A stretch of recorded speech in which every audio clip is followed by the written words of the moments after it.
Hi, I'm Joe Wallier, and I'm representing the New England Chevy dealers and the Elm City Rotary Club where this event takes place.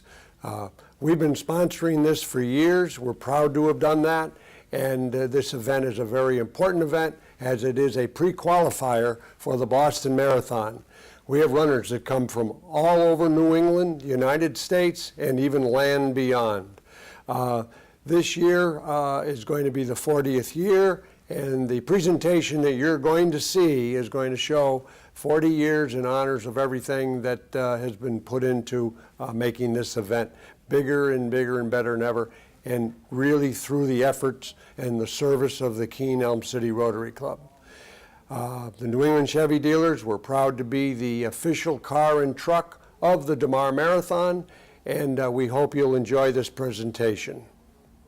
At the start of the first Clarence Demar Marathon on August 26, 1978, 85 runners left the starting line in Gilsum, New Hampshire for the 26.2-mile journey to Keene State College, the place where renowned runner Clarence Demar lived, worked, and raised his family. 4 decades later, the event has blossomed into a community-wide celebration. It's not only about a significant athletic accomplishment, it's about inspiration. It's about health, service, altruism, and the joy of living. It's a marathon, but it's so much more. Okay. So I'm at the start in the beautiful little village of Gilsum, and I'm standing with some friends from Keene who are running, and it does start to hit me that I'm getting ready to do this, my first marathon ever, and I had a sense of just excitement, focus for a moment, really a sense of calm almost, that okay, this is what I've been working towards, and this is the moment. Here we are. There's the race starting right now.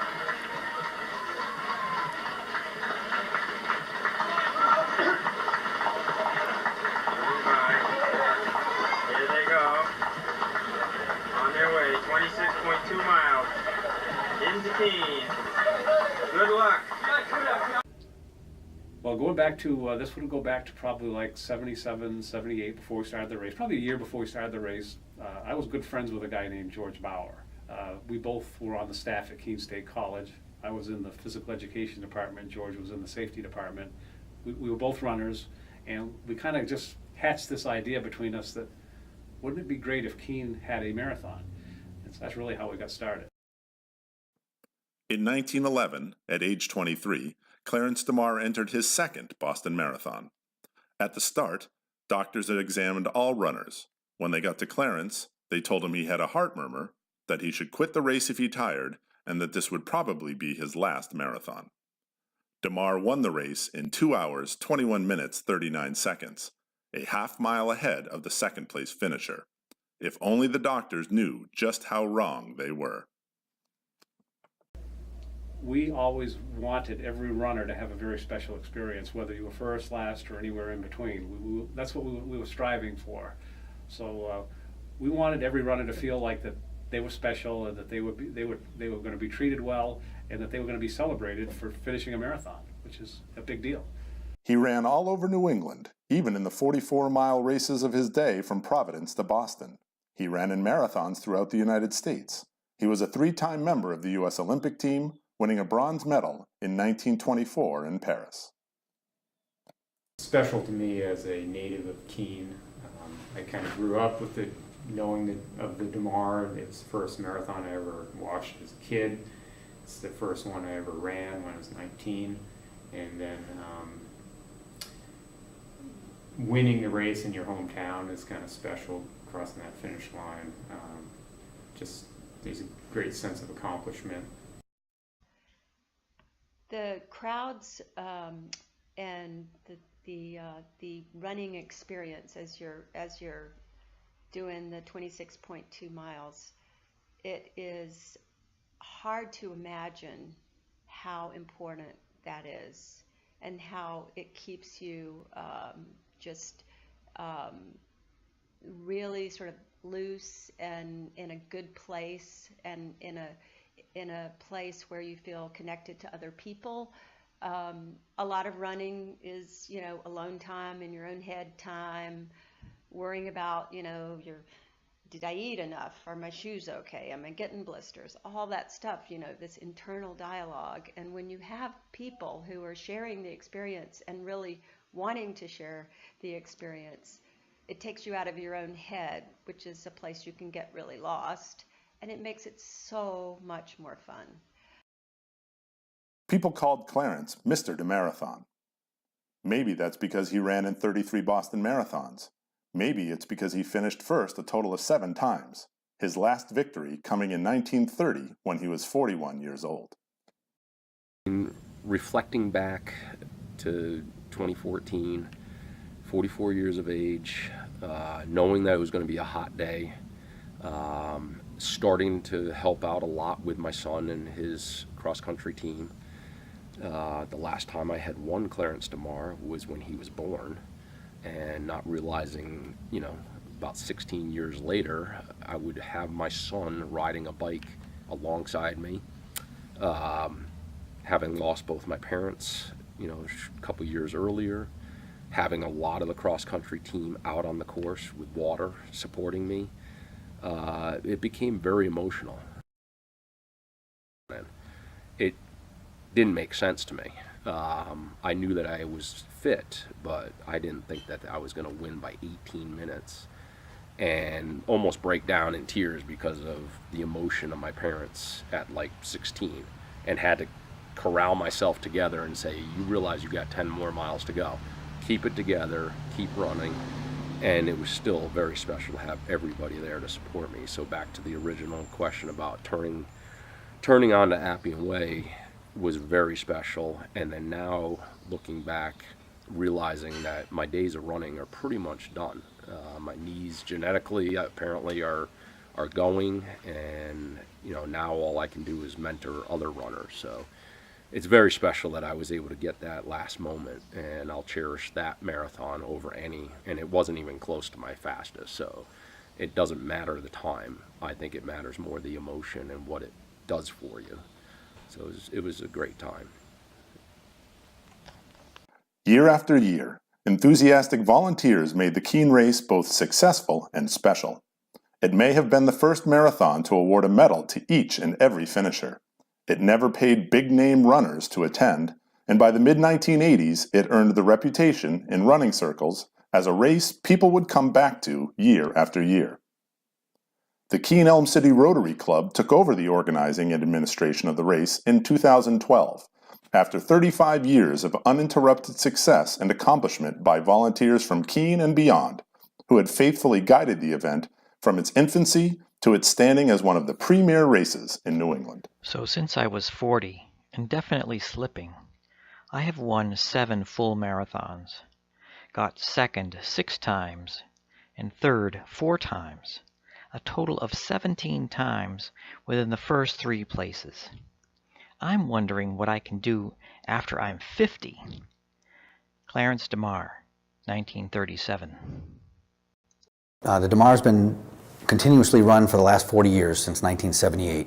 And before the Elm City Rotary Club took it over, it was a very small group, a very dedicated yet quiet group of individuals who spent all year long planning and putting on an event that really focused on the runners. They wanted it to be a runner-centric race focused on the runner's experience, but intentionally kept it a fairly low key. It was one of Cheshire County's best kept secrets. And then when the Rotary Club took on the Demar, because my service work with Rotary aligned to my professional work with the Healthy Monadnock initiative, I was looking for ways to reconnect the community to the Demar in a bigger way. We call it the Kids Demar, but when you think of what goes into making it a success, the schools, the physical education teachers, the principals, the school nurses, the children's families who help them accumulate their miles and actually run with them on race day, the businesses that support this, the social service agencies, even the companies that help us to both host the event and publicize the event. When you think about We call it the Kids Demar, but it's really a community effort. And that's what makes it special, and that's what we're so grateful It for. started because I had been involved with the Healthy Monadnock from the beginning, and I realized that they were targeting kids and people in the workforce and other people, but there was an area that was being left out, which was the older senior citizens, and these were the over 70s is what I had in my mind, because at that point that's what I was. And the Demar is a special event.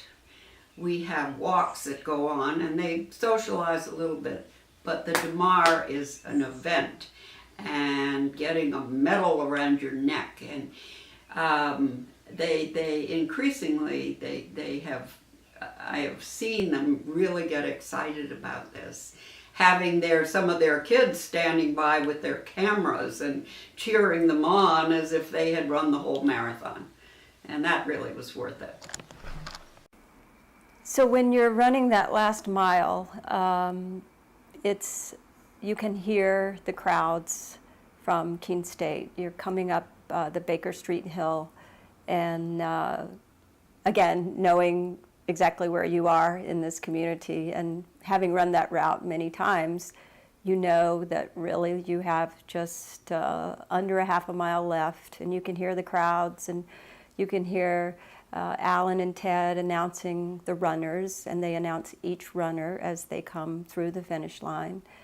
And you can hear the crowd, and it is just, like, even talking about it, I'm getting chills right now. It's such an amazing feeling because you know that you've made it. I mean, literally, you could crawl if you had to. You're there. And you get this overwhelming emotion. Adrenaline, yes, you can really, it's amazing how your tired legs just get new life. But it's almost like you want to laugh and cry at the same time. It's such a joyous feeling. By 1958, the once vigorous Demar was weakened and brought low by cancer. One afternoon, he insisted upon being brought into his backyard, where he proceeded to plant a garden. He died in his sleep that evening. He was 70 years old. Perhaps he wanted something to live on long after he left this earth. Okay. And here comes the winner. Here comes Jim Garcia, finishing up. Into the home stretch.